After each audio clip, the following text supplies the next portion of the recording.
This channel does not promote any violence, harmful, or illegal activities. All content provided by this channel is meant for an educational and information purpose only. গণ অভ্যুত্থানের বিশ্বাসের সঙ্গে বেইমানি করলে কাউকেই ছাড়া হবে না, এমনই হুঁশিয়ারি এবং ডক্টর ইউনূসকে হুঁশিয়ারি দিয়েছেন বৈষম্য বিরোধী ছাত্র আন্দোলনের নেতা। তিনি একেবারে হুঁশিয়ারি দিয়েছেন গণ অভ্যুত্থানের বিশ্বাসের সঙ্গে বেইমানি করলে কাউকেই ছাড় দেওয়া হবে না। ডক্টর ইউনূসও যদি হয় তাকেও ছাড় দেওয়া হবে না। হুঁশিয়ারি বাংলাদেশের বৈষম্য বিরোধী ছাত্র আন্দোলনের নেতার। সার্জিস আলমের এমনই হুঁশিয়ারি, বিবেকবোধ বেঁধে দেওয়া প্রজন্মের মানুষ নই, তাহলে ভারতের দালালি করতাম, তা করিনি। পৃথিবীর যে কোনো দেশের সঙ্গে আমাদের সম্পর্ক হবে সমতার, সার্জিসের বক্তব্য। এবং সেই পোস্ট করেছেন হাসনাত আব্দুল্লাহ। গণ অভ্যুত্থানের বিশ্বাসের সঙ্গে বেইমানি করলে কাউকেই ছাড় দেওয়া হবে না, ডক্টর ইউনূসও যদি হয় তাকেও ছাড় দেওয়া হবে না।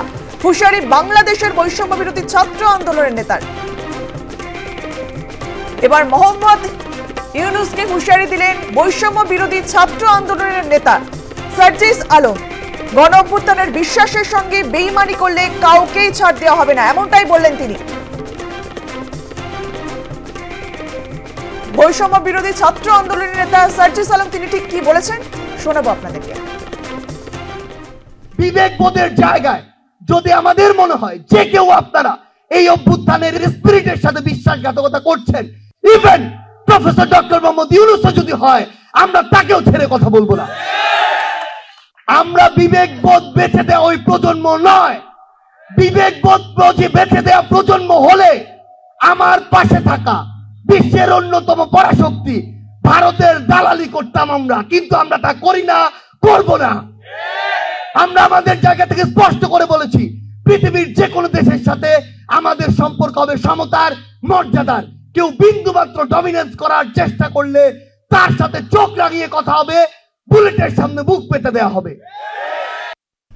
আপনাদেরকে শোনালাম সার্জিস আলমের বক্তব্য। এই বিষয়ে আমরা কথা বলবো। নিউজ রুম থেকে রয়েছেন আমাদের সঙ্গে আমাদের editor in chief Sujit Chattopadhyay. Sujit দা, মোহাম্মদ ইউনূসকে একেবারে হুঁশিয়ারি দিলেন বৈষম্য বিরোধী ছাত্র আন্দোলনের নেতা।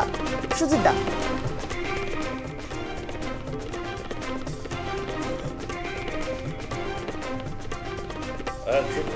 বক্তব্যটা শুনলাম গতকালও। এই বক্তব্যটা দেওয়ার পর এটা বাংলাদেশ জুড়ে রীতিমতো একটা চাঞ্চল্য সৃষ্টি করেছে এবং ডক্টর ইউনূস একের পর এক তিনি অনেকদিন আগেই যে চোরাগলিতে ঢুকে পড়েছেন, তার এখন পরিত্রাণ নেই। যে পথেই যাবেন সেখানে তাকে নানা রকমভাবে সমালোচনায় বিদ্ধ হতে হবে এবং হুঁশিয়ারির মুখে পড়তে হবে। সার্জিস আলমের এই হুঁশিয়ারিকে খুব হালকাভাবে এটা নেওয়ার বিষয় নয়। তার কারণ হচ্ছে বৈষম্য বিরোধী ছাত্র আন্দোলনের সময় যে কয়েকজন নেতা আর কি, তাদের যে পরিষদ তৈরি হয়েছিল ঢাকা বিশ্ববিদ্যালয় থেকে, যেহেতু এটা শুরু হয়েছিল, সার্জিস আলম সেখানকারই ছাত্র। তারপর হচ্ছে নাহিদ ইসলাম, তারপর হচ্ছে আরও বেশ কয়েকজন যারা সমন্বয়ক থেকে পরবর্তী ক্ষেত্রে পরিষদে ডক্টর ইউনূসের যে মন্ত্রী পরিষদ তিনি তৈরি করেছেন, একটি অন্তর্বর্তী সরকার তিনি চালাচ্ছেন। সেই সরকারের লোকাল স্ট্যান্ডি নিয়ে প্রথম থেকেই একটা প্রশ্ন ছিল এবং যাতে লোকাল স্ট্যান্ডিটা নিয়ে এই প্রশ্নটা যেহেতু আসবে, সেই কারণেই তিনি বলেছিলেন সংস্কার চাই। কিন্তু সংবিধানকে নিয়েই রাষ্ট্রপতি ভবনে তিনি শপথ নিয়েছিলেন এবং শপথে দেখা গেছিল শেখ মুজিবুর রহমানের ছবি, জাতির পিতা বঙ্গবন্ধুর। কিন্তু তারপরে এইসব নানাবিধ বিষয় নিয়ে তারা ব্যস্ত হয়ে পড়লেন এবং বাংলাদেশের যে পরিস্থিতি তৈরি হয়েছে, অত্যাধিক ভারত বিদ্বেষকে প্রতি মুহূর্তে চাগাতে এমন জায়গায় গেছে, এখন সেই কৌটো থেকে দৈত্য বেরিয়ে পড়েছে। এই বিদ্বেষের চাগার হচ্ছে প্রতি মুহূর্তে ছড়িয়ে পড়েছে। এখন সার্জিস আলম একদিকে তিনি ভারতের বিরুদ্ধে তিনি লাগাতার তারা ক্ষোভ বর্ষণ করছে। সার্জিস আলম একসময় তিনি বঙ্গবন্ধুর উপর এতই তিনি প্রীত ছিলেন, সার্জিস আলম সে বলার কথা না। তারপর হচ্ছে আসিফ নজরুল, এরা বঙ্গবন্ধু বলতে অজ্ঞান, মানে তাদের শরীরে রক্তের শিহরণ চলে আসে যখন বঙ্গবন্ধুর আত্মকথা বলেন। সে এক সার্জিসের গরম জ্বালাময়ী বক্তব্য। তারপর যখন কোটা নিয়ে আন্দোলন শুরু হলো, এবং আন্দোলন পাকাতে পাকাতে রাজনৈতিক আন্দোলন কোটার আন্দোলন করতে করতে সেটা হয়ে গেল হচ্ছে একেবারে শেখ হাসিনা দফা 1 দাবি 1 শেখ হাসিনার পদত্যাগ। ভাই সার্জিস কেউ কিচ্ছু এগুলো বলেনি, ইতিহাসের পাতায় এবং হচ্ছে ডিজিটালে এগুলো কিন্তু লিপিবদ্ধ হয়ে রয়েছে। এখন তিনি বলছেন যে ভারতের বিরুদ্ধে এটা করা যাবে না, তারা সমস্ত কিছু বলছেন ডুজ অ্যান্ড ডোন্টস, এটা করা যাবে না, ওটা করা যাবে না, ভারত বিদ্বেষ আগে এলো। তাদের যিনি মন্ত্রগুরু যারা রয়েছেন তারা আবার বলছেন যে এইটা করা উচিত, ওটা করা উচিত। এবং সার্জিস আলম 5ই আগস্টের আগে জুলাই আগস্ট অভ্যুত্থানের সময় বহু ছাত্র নেতা বা যারা অনেকেই রয়েছেন, ছাত্র জনতার এটা অভ্যুত্থান ছিল, এবং তাতে যারা আহত হয়েছিলেন তাদেরকে যাতে একটা অল্টারনেটিভ ব্যবস্থা করা যায় চিকিৎসা, সেই ব্যাপারে সার্জিস আলম রয়েছেন এবং তিনি সেই কাজটি করছেন, তারা নোট ডাউন করেছেন। এবং এই ক্ষেত্রে চিকিৎসায় অনেকে এটা ঘটনা হাত পা হারিয়েছেন, পঙ্গু হয়েছেন, এবং কি কারণে এটা ঘটলো এবং কারা গুলিটা চালালো এবং হচ্ছে শেখ হাসিনা সেখানে নির্দেশ ছিল কি না, এই পরস্পর বিরোধী বক্তব্যগুলোকে কিন্তু সন্দেহ ক্রমশ দানা পাকাতে শুরু করে।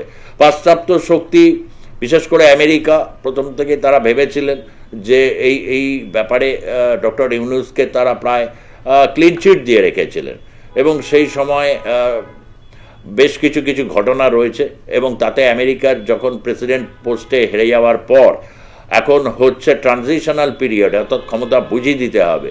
ঠিক সেই মুহূর্তে আরাকান আর্মির দাপাদাপি, অর্থাৎ কোথাও ভারত বিদ্বেষ জাগাতে গিয়ে নিজেদের অভ্যন্তরে এক জটিল পরিস্থিতি তারা তৈরি করেছে। এবং এই পরিস্থিতিতেই সার্জিস আলম বলছে যে এরকম পরিস্থিতি যদি হয় আমরা তাকেও ছেড়ে কথা বলবো না, তাকে অর্থাৎ ডক্টর মোহাম্মদ ইউনূসকে। এই ছেড়ে কথা না বলার কোন কোন জায়গা রয়েছে, এটাকে বলা হয় দোষারোপের পালা, মুসল পর্ব যেটাকে বলে আমরা। মহাভারতে এরকম মুসল পর্ব আছে, এক একজনের বিরুদ্ধে তোপ দাগছে। এগুলো এক ধরনের গৃহযুদ্ধের ইঙ্গিত দেখায়। তার কারণ এই যে সময়টা ডিসেম্বর মাস ভুলে গেলে চলবে না, তার আগে 7-8 মাস সেখানে কি হয়েছিল স্বাধীন বাংলাদেশে জুলাই আগস্ট এবং তার আগের থেকে যে আন্দোলনগুলো যেগুলো চলছে, সেটা একটা তো বলা যায় যে এরকম ঘটনা তো ঠিক সচরাচর ঘটেনি বাংলাদেশের ইতিহাসে। 71-এ এই সময় আজকের দিনে মোটামুটি স্থির হয়ে গেছে যে পাকিস্তান বাহিনী আত্মসমর্পণ তারা করবে, এবং তাদের একটা ভয়াবহ শোচনীয় হার হতে চলেছে, যে হার তারা ভুলে যেতে চাইলেও তাদের কিন্তু নিয়তি তাদের ভুলতে দেবে না। তার কারণ এটাই বাস্তব পরিস্থিতি, অত্যাধিক উগ্র বিদ্বেষ এবং তার সাথে হচ্ছে অত্যাধিক ভারতের সমস্ত কার্যক্রমের মধ্যে তারা কখনো কখনো হচ্ছে তার থেকে আদায় করার চেষ্টা করে, যে যদি ফায়দা নেওয়া যায়, যদি ফায়দা না পাওয়া যায় তখন গালমন্দ করে একেবারে বিচ্ছিরি ভাষায় একেবারে মানে নর্দমান লেভেলে নামিয়ে নিয়ে আসে। এইরকমভাবে তো আর একটা আধুনিক রাষ্ট্র কি চলতে পারে? একটা আধুনিক রাষ্ট্রের তার ভাবনা চিন্তা রয়েছে, ছাত্র সবাই ছিল, বলা যেতে পারে যে তারা একটা বৈপ্লবাত্মক গৌরবোজ্জ্বল একটা ইতিহাস তারা তৈরি করেছেন, তারা এটা দাবি করেন। কিন্তু দাবির মান্যতা পেতে হবে, আন্তর্জাতিক স্তর থেকে মান্যতা পেতে হবে। আন্তর্জাতিক স্তরে এখন কি অবস্থা? এটাই অবস্থা যে সেখানে সংখ্যালঘু হিন্দুদের উপর, বৌদ্ধদের উপর, খ্রিস্টানদের উপর যে লাগাতার বিভিন্ন সময় আক্রমণ চলেছে, বহু মন্দিরকে মানে পুড়িয়ে দেওয়া হয়েছে, বহু ব্যবসা প্রতিষ্ঠান দোকানপাট পুড়িয়ে দেওয়া হয়েছে, কোথাও কোথাও নির্বিচারে লাঠিচার্জ করে অনেকের জীবন হানি পর্যন্ত ঘটানো হয়েছে। তারপর তার সাথে রয়েছে লাগাতার হুমকি এবং প্রেসার।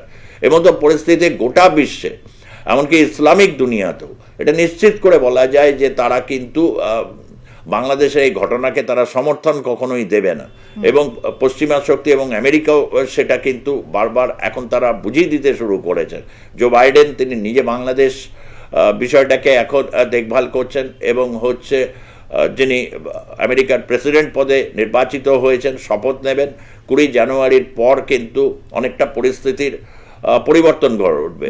এই মতো পরিস্থিতিতে যখন ধৈর্য বা পরিস্থিতিকে যখন পর্যালোচনা করার দরকার, সেই সময় দাঁড়িয়ে তারা চেষ্টা করছেন এখন নিয়ন্ত্রণে আনার চেষ্টা করছেন। তার কারণ ইতিমধ্যে গ্রেপ্তারও করেছেন, 74 জন গ্রেপ্তার হয়েছে বিভিন্ন হিন্দু বাড়িগুলোতে মূলত, এবং হচ্ছে সহিংসতার কারণে বিভিন্ন লোককে গ্রেপ্তার করেছেন, বহু লোক তারা ছাড়া পেয়ে রয়েছেন, তারা প্রতি মুহূর্তে হুমকি দিচ্ছেন। এই হুমকির সারিতে যেখানে সার্জিস আলম, নাহিদ ইসলাম বা হচ্ছে যারা আসিফ নজরুল, তাদের তো একটা দায়িত্বশীল আচরণ করতে হবে, তাদের তো খুলে ইয়েতে মানে বলতে হবে যে শেখ হাসিনা, শেখ মুজিবের মূল্যায়ন হবে। এবং আমরা এই যে অগাস্ট থেকে শুরু হওয়া যে তাদের যে বিপ্লব, সেই 5ই আগস্ট তারা বলছেন, সেটাকে গোটা বিশ্বের কাছে বুঝিয়ে দিতে হবে। এই বিপ্লব মানেই হচ্ছে কিন্তু একটা নতুন একটা বাংলাদেশ তৈরি হবে, যে বাংলাদেশ এই এই এই এই যারা বলতেন তারা নিজেরা বলুন তো সেটা কি পূরণ হয়েছে? সেখানে লাগাতার সংখ্যালঘু, এমনই বিপ্লব হলো যে সংখ্যালঘু মাত্র 7-8% সংখ্যালঘুও না, তাদেরকেই একটা নিরাপত্তা বা তাদেরকে এই দেশে রাখবে কি না সেই প্রশ্ন উঠতে শুরু করেছে। এরকম চলতে থাকলে তো একদিন বাংলাদেশ হিন্দু শূন্য হয়ে যাবে, তখন কাদের সাথে মারামার করবে? নিজেরাই করবে। তো এইরকম একটা জায়গা থেকে দাঁড়িয়ে সার্জিস আলম বলেছেন যে ইউনূসের উপর চাপিয়ে দিয়েছেন, বয়োবৃদ্ধ ডক্টর ইউনূস এখন ছেড়ে দেওয়া কেঁদেবাচি অবস্থা হবে। এবং তিনি প্রায়শই এমন এমন আচরণ যেগুলো করছেন, যা বলছেন, তাতে কিন্তু বলা যায় যে তিনি সবার সাথে তাল মিলিয়ে চলার চেষ্টা করেছেন। এমন এমন শক্তির সাথে তাল মেলাতে তিনি চাইছেন যাদের সাথে তাল মিলিয়ে চলাই খুব কঠিন। এইখান থেকে দাঁড়িয়ে বিকল্প কোনো একটা টেক্সট দেওয়ার কথা হতো, অর্থাৎ স্বীকৃতি বা মান্যতা দিয়ে হাজার চেষ্টা করলেও 71-এর মুক্তিযুদ্ধ বা 72-এর সংবিধান তাকে অস্বীকার করতে চাইলে বাংলাদেশে তো বিরোধ হবেই। এবং সেই বিরোধের জন্য ভারত কেন কি দায়ী হবে? ভারতের এক্ষেত্রে কি বক্তব্য রয়েছে? হ্যাঁ, মাত্র 5 দিন ভারত সেখানে বলা যেতে পারে ভারতের আর্মির হাতে দায়িত্ব ছিল। তার কারণ 16ই আগস্ট বিজয় দিবসের পরে ভারত পাকিস্তানকে সেখানে হারিয়েছিল। পাকিস্তান ভারতের বিরুদ্ধে যুদ্ধ ঘোষণা করে দিয়েছিল 3রা ডিসেম্বর পশ্চিম প্রান্তে। রাজস্থান, কাশ্মীর, গুজরাট, সমস্ত জায়গাতে, পাঞ্জাব, সেখানে তারা তাদের এয়ার স্ট্রাইক করা শুরু করে দিয়েছিল এবং ভারত সরাসরিভাবে যুদ্ধে যায়। পশ্চিম পাকিস্তানের যুদ্ধ করেছে, পূর্ব পাকিস্তানও তারা যুদ্ধ করেছে। তার কারণ পূর্ব পাকিস্তানের বিষয়ে রাজনৈতিকভাবে, কূটনৈতিক স্তরে এবং সামরিক স্তরে ভারত সহায়তা করেছে, এটা তো গোটা বিশ্ব জানে। তো তার জন্যে এইরকম এলোপাথারি আক্রমণাত্মক হওয়া এবং যেসব শব্দ বা ভাষা প্রয়োগ করেছে, বিশ্বের কাছে বাংলাদেশ ভুলুণ্ঠিত হয়েছে। এরকম তো একটা অবস্থা থেকে সার্জিস আলম তিনি একটা চেতাবনী দিলেন, কারণ তাদেরও সম্মান গেছে। বৈষম্য বিরোধী ছাত্র আন্দোলন করার সময় তারা যে জনপ্রিয়তা পেয়েছিলেন, সাধারণ মানুষ যেভাবে এগিয়ে এসেছিলেন, এখন এরকম তারাও জানেন যে বিভিন্ন জায়গায় গিয়ে কখনো বিক্ষোভের সামনে পড়ছেন, কখনো হাউতাসে, যে তারা তো বলছেন যে আমরা এত আশা নিয়ে গেলাম, আমরা জীবনে কি পেলাম? কারোর অঙ্গহানি হয়েছে, কেউ চোখে দেখতে পাচ্ছে না। শুধু এটা শেখ হাসিনার উপর দায়টা চাপিয়ে দিলেই হবে, সেখানে অন্য কারোর ভূমিকা নেই। এগুলো তদন্তের প্রয়োজন, সত্যিকারের অর্থে একটা তদন্তের প্রয়োজন। যদি একটা আপনি আমাদের সঙ্গে থাকুন, আমাদের দর্শকদের ওপার বাংলা একটি ভয়ঙ্কর ছবি দেখাবো, যে ছবি পোস্ট করেছেন লেখিকা তসলিমা নাসরিন। ফের বিস্ফোরক পোস্ট তসলিমার, ভয়ঙ্কর ছবি ওপার বাংলার। জঙ্গিদের কবলে যাচ্ছে বাংলাদেশ, আর কোনো রাগঢাক নয়, প্রকাশ্যেই এবার অস্ত্র নিয়ে দাপাদাপি, এমন ছবি পোস্ট করলেন বাংলাদেশের লেখিকা তসলিমা নাসরিন। প্রশ্ন তুলেন ইউনূসের ভূমিকা নিয়ে। তিনি তার পোস্টে লিখেছেন যে বাংলাদেশি জিহাদিরা এখন মারণাস্ত্র হাতে নিয়েই তাদের মিছিল মিটিংয়ে যাচ্ছে। ইউনূস আসিফ গ্যাং কি জিহাদিদের নিরস্ত্রীকরণের কথা একবারও ভাববে? মনে হয় না। এমনটাই পোস্ট লিখেছেন তসলিমা নাসরিন। সুজিতদা, যে ছবি দেখা যাচ্ছে ওপার বাংলায় জিহাদিদের হাতে অস্ত্র এবং সেই অস্ত্র নিয়ে দাপাদাপি করছেন তারা, এবং যে ছবি পোস্ট করেছে লেখিকা তসলিমা নাসরিন, এবং ইউনূসের ভূমিকা নিয়েও প্রশ্ন তুলেছেন তিনি। সুজিতদা,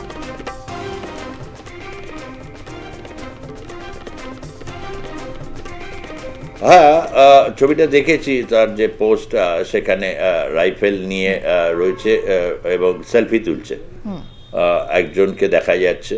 এখন খোলা হাতে অস্ত্র এরকম ঘুরে বেড়াচ্ছে, অস্ত্রের বাজার সবাইকে ছেড়ে দিয়েছে এবং তারা জানে ওদের একটা বড় অংশ আছে যারা আফগানিস্তানে ট্রেন্ড হয়েছে, এক সময় আফগানিস্তানে ট্রেন্ড হয়েছে হিজবুত তাহরির এবং হচ্ছে ইসলামিক যে অর্গানাইজেশন বাংলাদেশ বিভিন্ন রয়েছে, মামুনুল হক, এমনকি বহু হুজুর যারা রয়েছেন।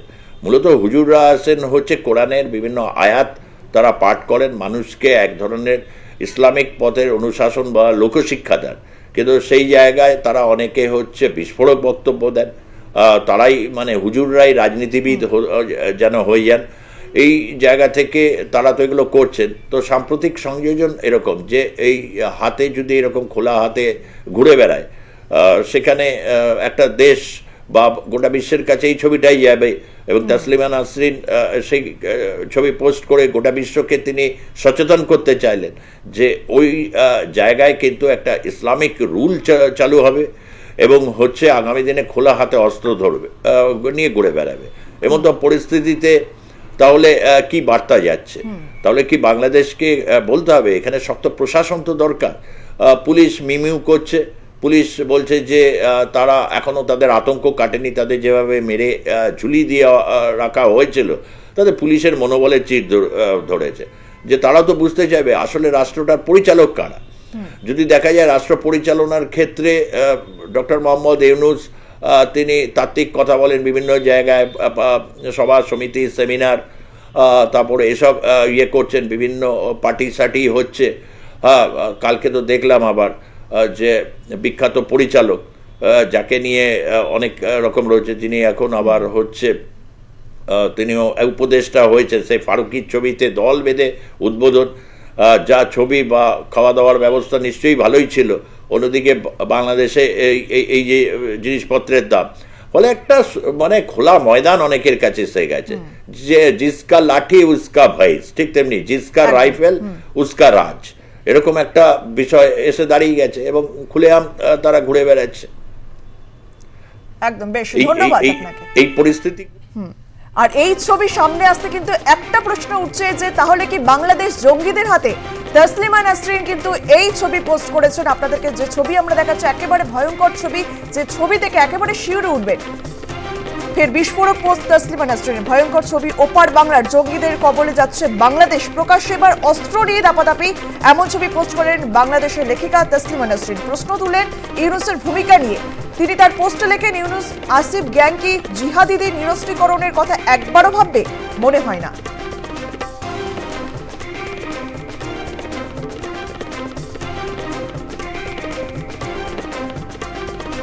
5ই আগস্টের সরকার গড়ার পর কিন্তু বাংলাদেশে মাথাছড়া দিয়ে উঠেছে মৌলবাদীরা, চোখে পর্দা দিয়ে রেখেছে ইউনূস সরকার, এমনটাই অভিযোগ। ফের একবার তার হাতে নাতে প্রমাণ মিলল। ধর্মীয় অনুষ্ঠানে অত্যাধুনিক স্বয়ংক্রিয় আগ্নেয়াস্ত্র নিয়ে দাদাগিরি দেখা গেল মৌলবাদীদের। আর এই বিষয়ে আমরা কথা বলেছিলাম প্রাক্তন সেনাকর্তা কর্নেল সৌমিত্র রায়ের সঙ্গে, তিনি ঠিক কি বলেছেন শোনাবো আপনাদের। নাসরিন যে পোস্টগুলো করে সেগুলোর সত্যতা কিন্তু by and large all right, মানে এটা ফেক নিউজ না বা ফেক ভিডিও না। এখন আমি বলি এরা কারা আর কিভাবে এদের হাতে এই অস্ত্রগুলো এলো। চিটাগং মানে চট্টগ্রামের একটা জেল, যেটা অত্যন্ত হাই সিকিউরিটি জেল ছিল, সেখানে 60 থেকে 100 টেররিস্ট ইনক্লুডিং আল কায়দা টেররিস্টের লিডার তারা সেখানে বন্দী ছিল। শুধু তাই না, ওই চট্টগ্রাম জেলের মধ্যে এই ধরনের যে অস্ত্র আমি দেখতে পাচ্ছি, আপনারা ইমেজে দেখাচ্ছেন, এই ধরনের বহু আমেরিকান চাইনিজ ওয়েপন ছিল সেখানে। যখন তাদের ছেড়ে দেওয়া হয়, এই টেররিস্ট বা সন্ত্রাসবাদী যারা 2018 সালে 23টা ব্লাস্ট করেছিল বাংলাদেশে, তারা এই অস্ত্রগুলো নিয়ে কিন্তু ওখান থেকে পালায়। তা এখন তারা কোথায় গেল? যে 60 থেকে 100 জন যে এই কট্টর টেররিস্ট, তারা কোথায় গেল? তারা তো বাংলাদেশের মধ্যে মিশে গেছে। সার্জিস আলম কি একটা ছাত্র নেতা, সে যদি মনে করে একটা ইয়াং ছেলে, এর তো 71 সালে জন্ম হয়নি, এ যদি মনে করে যে একটা ফান্নেখা হিরো লিডার হয়ে গেছে, আমার মনে হয় ওটা একটা রং পারসেপশন বা রং কনসেপ্ট। আমরা দেখতে পাচ্ছি যে ছাত্রদের মধ্যেও একটা গ্রুপিং কিন্তু হয়ে গেছে, তারা কিন্তু আলাদা আলাদা গ্রুপ হয়ে গেছে। সার্জিস আলমকে কিন্তু সব ছাত্র ফলো করছে না, দেখেন তারা বুঝতে পেরেছে সার্জিস আলমও যদিও এখনো মন্ত্রী টন্ত্রীর এই ধরনের ওই ইন্টারিম গভর্নমেন্টের মধ্যে এই ধরনের একটা পোস্ট পেয়ে সেখানে লাক্সারির মধ্যে মুভমেন্ট করতে আরম্ভ করেছে, মাঝে মধ্যে এরকম লেকচার দিয়ে he wants to keep his position alive. আমি এটাকে খুব একটা বেশি গুরুত্ব দিই না, তার কারণ সার্জিস আলমের যে ফলোয়ার্স, সেই ফলোয়ার্সদের মধ্যে কিন্তু এই যে কট্টর ইসলামিক শক্তিগুলো আমার মনে হয় নেই। কট্টর ইসলামিক শক্তিগুলো একেও ধরে যদি ক্ষমতায় আসে, এই সার্জিস সাদামকেও জেলের মধ্যে বন্ধ করে দেবে। আর এই বিষয়ে আমরা কথা বলেছিলাম প্রতিরক্ষা বিশেষজ্ঞ আর.কে. শ্রীবাস্তবের সঙ্গে। তিনি ঠিক কি বলেছেন শোনাবো আপনাদের। যেটা ছবিটা দেখাইছেন, যদি এটা সৎ হয় তখন এটা খুবই অত্যন্ত গভীর আছে। এটা কথাটা মনে আছে বিএনপির থ্রেট যে আমরা কলকাতা দখল করব 4 দিনের মধ্যে, আর তার সময় যখন এটা বিশ্লেষণ করে বলা হয় যে কলকাতা দখল করার জন্য লক্ষ লক্ষ মানুষের দরকার নেই, এরকমই কিছু জঙ্গি যারা আছেন বাংলাদেশে, ওরা ট্রেন্ড করে ওদেরকে হাতিয়ার দিয়ে এখানে পাঠাতে হবে। এটাও জানা গিয়েছিল, এটাও বিশ্লেষণ করে বের করা হয়েছিল যে এখন বাংলাদেশের সিচুয়েশনটা কি আছে। এই গত সপ্তাহে ওদের হোম মিনিস্টার বাবর উনি রিলিজ হলেন জেল থেকে। এর সঙ্গে আগস্ট পর থেকে এখন পর্যন্ত 1500 থেকে বেশি জঙ্গিরা ওদের জেল থেকে ছেড়ে দেওয়া হয়েছে। ওরা কোথায় যাবে? আর ওর থেকে বেশি অত্যন্ত আরো গভীর বস্তু আছে, যেটা হলো ওদের থানা যেটা আছে ওটা লুট করা হলো, আর ওই লুটে আপনার অনেক ওয়েপন, অনেকগুলো হাতিয়ার, অনেকগুলো গুলি, গ্রেনেড, এইসব গুলো আপনার থানা থেকে চুরি করা হয়েছে। আর এরা সব কোথায়? তো সোসাইটিতে আছে। আজকে বাংলাদেশের সোসাইটি যেটা আছে 5 আগস্টের পর টোটালি ওয়েপনাইজ হয়ে গেছে, টোটালি ওয়েপনাইজ, ললেসনেস আছে, ওয়েপনাইজ সোসাইটি আছে। এই যারা ওয়েপনাইজ করে, আপনি যদি তসলিমা নসরিনের ছবিটা যদি সত্যি হয় তাহলে কি হবে? এরা একটা জোট হবে এরা আমাদের বর্ডারের ওইদিকে ওরা নিজের একটা বেস বানাবে, ওদের ওখান থেকে এরা আমাদের ইনফিল্ট্রেট করবে আমাদের বর্ডার থেকে, যেখানে আমাদের নেই, কি নাম করে, ফেন্সিং নেই। তাই জন্য মনে আছে বিএসএফ বারবার বলেছিল যে আমাদেরকে মাটি দাও, আমরা এখানে ফেন্স করি, তারপর আমরা এদেরকে আনতে দেব না। এখন টু লেট। এখন এই যে জঙ্গিগুলো যে এখন পুরো ওয়েপন নিয়ে যা প্রশাসনে দেখা যাচ্ছে, ওরা ওই গ্যাপ দিয়ে যতগুলো আমাদের বর্ডারের গ্যাপ আছে ওখান থেকে ঢুকবে, আর উইথ অর উইথাউট ওয়েপন। আর আমাদের তো ইনফর্মাল ট্রেড ছিল, আমাদের তো স্মাগলিং নেটওয়ার্ক চলছে দুদিকে, জবরদস্ত গভীর স্মাগলিং নেটওয়ার্ক চলছে। ওরা ওয়েপন স্মাগলিং করবে, তারপর আমাদের মাটিতে যারা আছেন, আমাদের মাটিতে যারা আমরা স্লিপার সেল বলি, ওরা ওদেরকে রিসিভ করবে। আর বাংলাদেশের একটা জিনিস আছে, আপনি জানেন 2005 সালে এই মোর দেন 300 ব্লাস্ট 1 ঘন্টার মধ্যে হয়েছে। তাহলে এই জঙ্গিগুলো যারা বাংলাদেশে এখন আছেন, এই যে হাতিয়ার যেটা আছে ওদের কাছে, এই ট্রেনিং ওদের আছে, এদের কাছে বাবরের লিডারশিপ আছে, এরা সব নিয়ে আমাদের ইনফিল্ট্রেট করে ওদের স্লিপার সেল যেটা আমাদের বঙ্গমাটিতে বা অন্য জায়গায়, ত্রিপুরা হতে পারে, মিজোরাম হতে পারে, মেঘালয় হবে, আসাম হবে, আমাদের জায়গা আছে, এরা একাঠা হয়ে আমাদের উপর একটা হামলা চালাবে। আর 1 ঘন্টার মধ্যে যদি আপনি ইমাজিন করুন, যদি কোনো সিটিতে বাংলাদেশের জঙ্গিরা যদি হামলা করে যেরকম ওরা করেছিল ওখানে 2005-এ, তাহলে কি হবে? তাহলে হবে একটা সিচুয়েশন তৈরি হবে যেখানে আমরা কেউ সুরক্ষিত থাকবো না। আমাদের যে ইকোনমিক ডেভেলপমেন্ট যেটা হচ্ছে, আমাদের পলিটিক্যাল যে প্রগ্রেস হচ্ছে, আমাদের সোসাইটি যেটা প্রগ্রেস হচ্ছে, ও সব থেমে যাবে। এইটাই অনেক গভীর জিনিস যে তসলিমা নাসরিন বলছেন। ওদেরকে মারা হয়েছে, আর ওদের লুণ্ঠন করা হয়েছে, বস্তুগুলো জ্বালিয়ে দেওয়া হয়েছে, জিনিস নেওয়া হয়েছে। আর এই পরিস্থিতিতে প্রফেসর ইউনুস জানেন কি করছেন? উনি দুটো জিনিস করছেন, একটা অ্যান্টি ইন্ডিয়া সেন্টিমেন্ট তৈরি করছেন, একটা প্রো পাকিস্তান সেন্টিমেন্ট তৈরি করছেন। আর এর মধ্যেই ওরা যে মানুষের, বাংলাদেশের সাধারণ মানুষের যেটা প্রবলেম আছে, ওখান থেকে আপনার ধ্যানটা ভটকিয়ে দিচ্ছেন, ওখান থেকে ডাইভার্ট করার একটা ভালো ন্যারেটিভ এনে তুলছেন। একটা বাংলাদেশের মানুষ এখন ইনফ্লেশন, ওখানে রেডিমেড গার্মেন্ট যেটা আছে, ওই যে গার্মেন্টের যেটা মজদুর গুলো আছে, ওরা পয়সা পাচ্ছে না 3 মাস হলো। কিন্তু আপনি দেখবেন এরা স্ট্যাটিস্টিক্স দেখাচ্ছে এদের যে এরা রেডিমেড গার্মেন্টে অনেকগুলো এক্সপোর্ট হলো। তার মানে কি হলো জানেন? চায়না থেকে রেডিমেড গার্মেন্ট আনিয়ে ওরা মালদ্বীপে নিয়ে গিয়ে ওখানে মেড ইন বাংলাদেশ বানিয়ে, ওর যে কমিশন আছে প্রফেশনাল এই ছেলেগুলো যারা আছে, নাহিদ ইসলাম, সারজিৎ, এরা সব মেরে এরা নিজের ডিপ যে স্টেট, এটা যে আপনার যে চক্রান্তটা আছে ওইটা ফান্ডিং করা হচ্ছে। আর এটা আমাদের জন্য খুবই দুর্ভাগ্যজনক।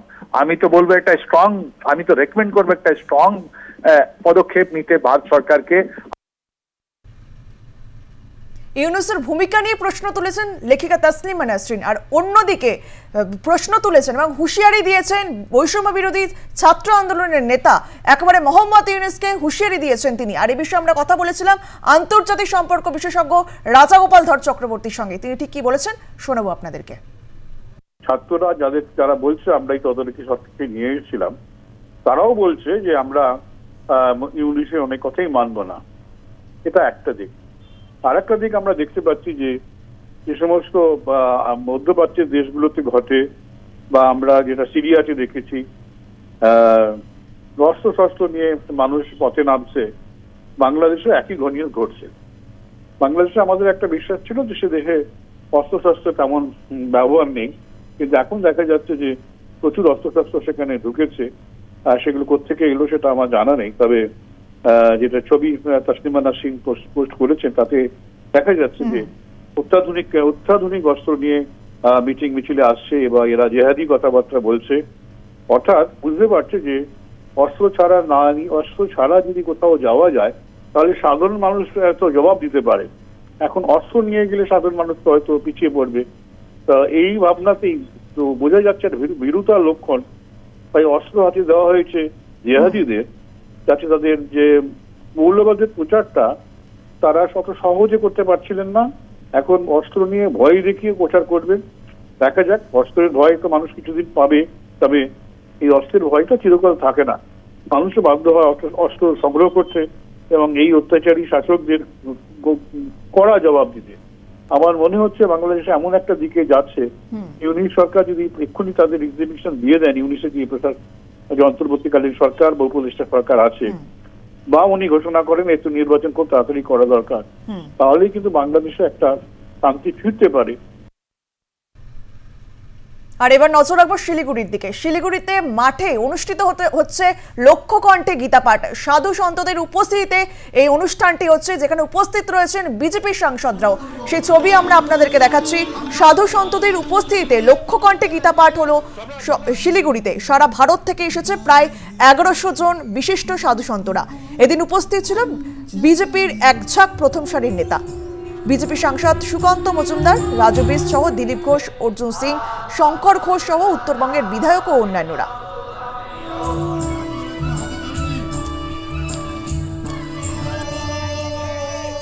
সাধু সন্তদের উপস্থিতিতে লক্ষ্যকণ্ঠে গীতাপাঠ অনুষ্ঠিত হলো।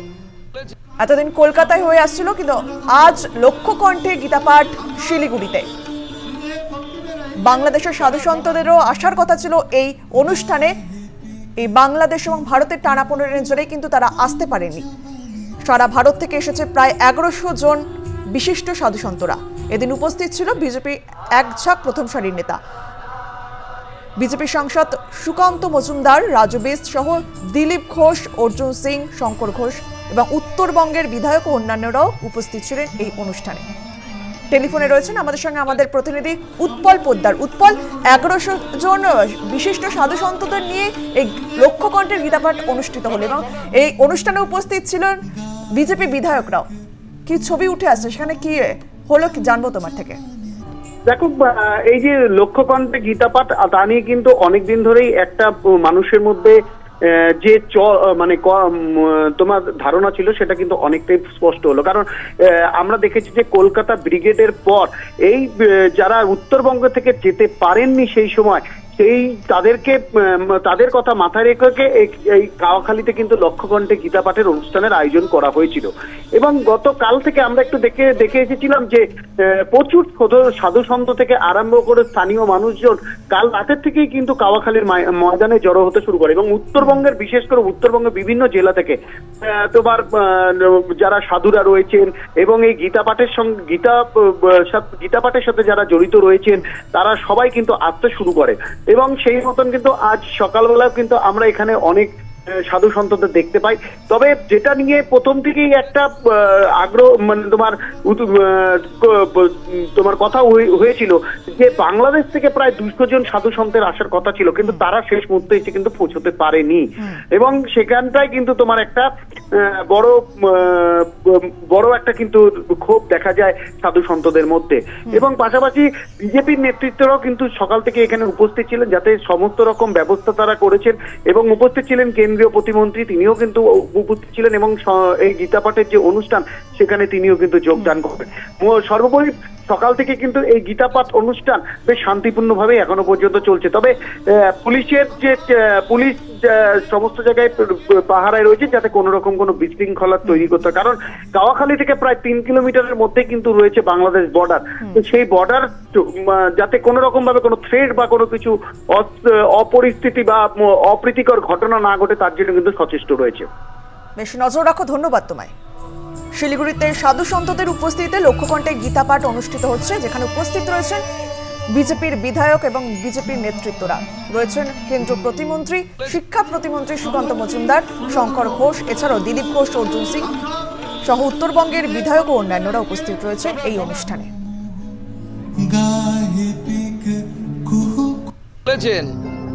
আমি তাকে সাধুবাদ জানাবো যে কমসে কম তার মনে যেটা আছে সেটা মুখে বলে বেড়েছে।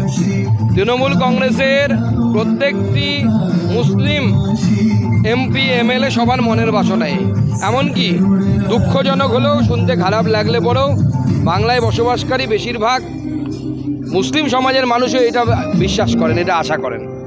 কিন্তু দুর্ভাগ্যের বশত যে এইটা হলে কি হয় সেটা পাকিস্তানের বাংলাদেশে আমরা দেখতে পাচ্ছি। মুসলিম মেজরিটি হলে মানুষ সেখানে শান্তিতে থাকতে পারে না, এমনকি মুসলিমরাও সেখানে শান্তিতে নেই, মুসলিমরাও অশান্তিতে আছে। 400 টাকা কেজি আটা কিনতে কারো ভালো লাগে না পাকিস্তানে এখন, 400 টাকা কেজি আটা। মুসলিম হলেও ভালো লাগবে না, হিন্দু হলেও ভালো লাগবে না। সেই জন্য বাংলার সংস্কৃতিকে বাঁচানোর জন্য বাংলার হিন্দুদেরকে সজাগ হতে হবে। তৃণমূল কংগ্রেসেরকে ব্যবহার করে এই সমস্ত নেতারা যারা তাদের ধর্মীয় এজেন্ডা পালন করছে, এটাকে সিপিএমকে ব্যবহার করতে, এদের লক্ষ্য এরা পরিষ্কার, এদেরকে আমি দোষ দিই না, দোষ আমাদের। আমরা হিন্দুরা যদি না বুঝি অবলুপ্ত হতে হবে। ভারত বাংলাদেশ তিক্ততা কাটাতে দরকারে তাদের বাংলাদেশ পাঠানো হোক, সম্প্রতি এমনটাই বলেছিলেন রাজ্যের মন্ত্রী তথা জমিয়তে উলামায়ে হিন্দের রাজ্য সভাপতি সিদ্দিকুল্লাহ চৌধুরী। এবার তিনি বললেন, আমরা জানি না বাংলাদেশে কোন পর্যায়ে কি ঘটছে। একজন দুজন কেউ কিছু করে থাকলে তা ইসলাম ধর্মের ওপর চাপিয়ে দেওয়া ভুল। বাংলাদেশে হিন্দুরা আক্রান্ত হচ্ছে বলে তার জানা নেই বলেও মন্তব্য করেন মন্ত্রী। যদিও খোদ মুখ্যমন্ত্রীকেই বিধানসভায় বলতে শোনা গিয়েছিল বাংলাদেশের সংখ্যালঘুদের ওপর অত্যাচারের ঘটনায় তিনি উদ্বিগ্ন। যেখানে মুখ্যমন্ত্রী মমতা বন্দ্যোপাধ্যায় বাংলাদেশের ঘটনা নিয়ে উদ্বিগ্ন প্রকাশ করেছেন, সেখানে রাজ্যের মন্ত্রী সিদ্দিকুল্লাহ চৌধুরী তিনি বাংলাদেশে হিন্দুরা আক্রান্ত হচ্ছে বলে তার জানা নেই বললেন। এমন তিনি এই মন্তব্য করেন যে কেউ কিছু করে থাকলে তা ইসলাম ধর্মের ওপর চাপিয়ে দেওয়া ভুল। রাজ্যের মুখ্যমন্ত্রী বা দল হিসাবে তাকে পূর্ণ সমর্থন বা সেই পথের প্রতি, একইভাবে আমরাও তাই। বাংলাদেশে যে ঘটছে আমরা জানি না কোন পর্যায়ে কি ঘটছে। মিডিয়াদের বলবো খবর না বাড়িয়ে একটা সমন্বয় রেখে খবর পরিবেশন করা ভালো। আমার আরেকটা সাজেশন হবে যে মানে উভয়ের সাথে উভয়ের জনগণের সাথে জনগণের একটা আলাপ আলোচনা হওয়া প্রয়োজন। এটা শুধু প্রশাসন লেভেল হবে। হাজার আমার কথা শুনুন, 2200 কিলোমিটার বাংলায় বর্ডার, 8টি জেলা, অতএব সব থেকে ক্ষতিগ্রস্ত হলে বাংলা হবে। অতএব সরকারিভাবে যা হচ্ছে হোক, সাহিত্যিকদের আদান প্রদান হোক, লেখকদের আদান প্রদান হোক, ডাক্তারদের আদান প্রদান হোক, আর পলিটিক্যালি বা এক দেশের সাথে আরেক দেশের।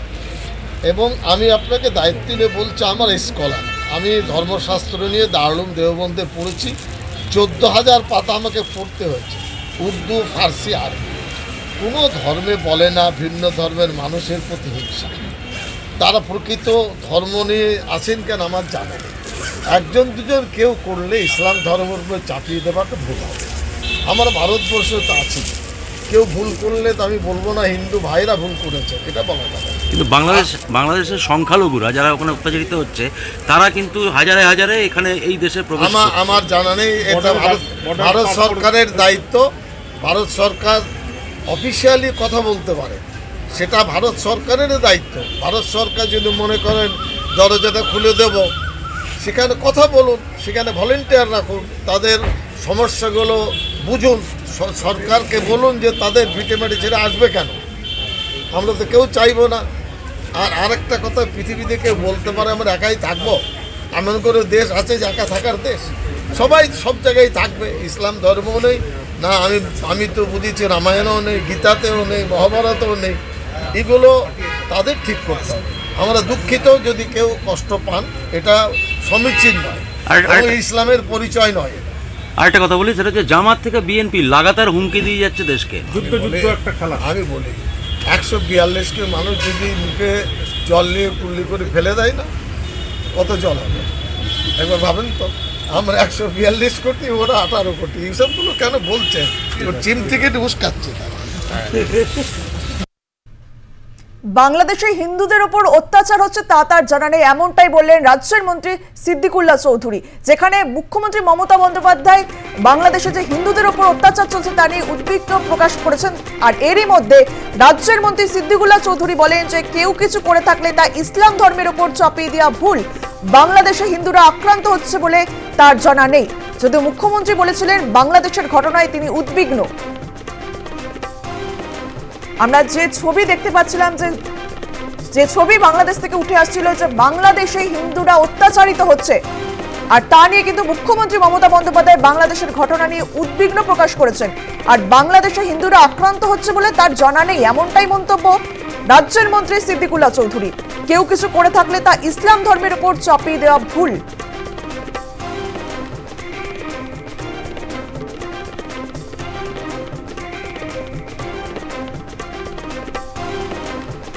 বাংলাদেশের ঘটনায় মুখ্যমন্ত্রী উদ্বিগ্ন, আর এরই মধ্যে রাজ্যের মন্ত্রী সিদ্দিকুল্লাহ চৌধুরী তিনি বলেন বাংলাদেশে হিন্দুরা আক্রান্ত হচ্ছে বলে তার জানা নেই, কেউ কিছু করে থাকলে তা ইসলাম ধর্মের ওপর চাপিয়ে দেওয়া ভুল। বাংলাদেশে হিন্দুরা অত্যাচারিত হচ্ছে এবং চিন্ময় কৃষ্ণপ্রভুকে গ্রেপ্তারের পর থেকে কিন্তু বাংলাদেশ উত্তপ্ত, সেরকম কিন্তু আমাদের রাজ্যেও সেই প্রতিবাদ চলছে, আর এ নিয়ে উদ্বিগ্ন প্রকাশ করেছেন আমাদের রাজ্যের মন্ত্রী মুখ্যমন্ত্রী মমতা বন্দ্যোপাধ্যায়। আর এরই মধ্যে রাজ্যের মন্ত্রী সিদ্দিকুল্লাহ চৌধুরী তিনি বলেন যে বাংলাদেশে হিন্দুরা আক্রান্ত হচ্ছে বলে তার জানা নেই, কেউ কিছু করে থাকলে তা ইসলাম ধর্মের উপর চাপিয়ে দেওয়া ভুল। একজন দুজন কেউ কিছু করে থাকলে তা ইসলাম ধর্মের উপর চাপিয়ে দেওয়া ভুল, এমনটাই মন্তব্য তার।